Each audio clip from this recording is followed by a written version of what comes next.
Bună tuturor! Astăzi o să vă arăt câteva coduri pentru păr blond.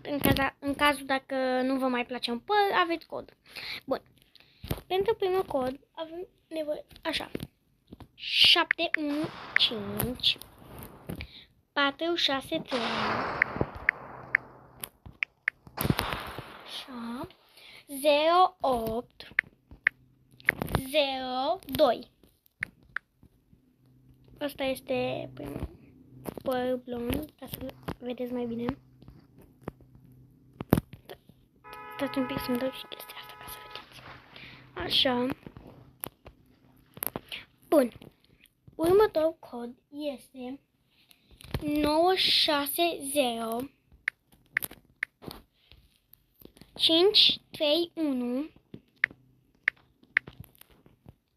3021 3021. Așa. Asta este următorul păr tot blond. Așa arată. Bun. Următorul este 923 925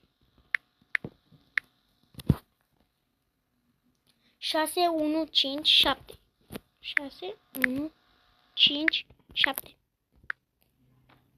Asta este următorul păr. Așa arată. Bun. Următorul cod este 954 511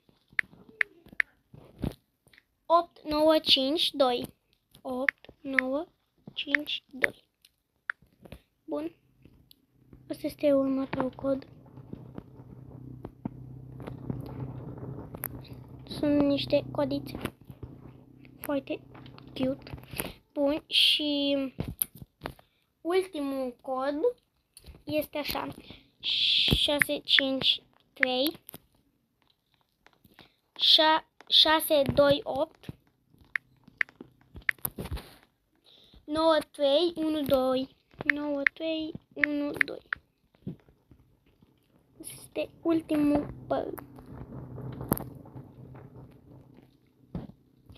Și da, cam acesta a fost videoclipul de astăzi. Nu uitați să dați un like, un subscribe și să vă abonați la canalul meu. Eu am fost Alexandra și pa!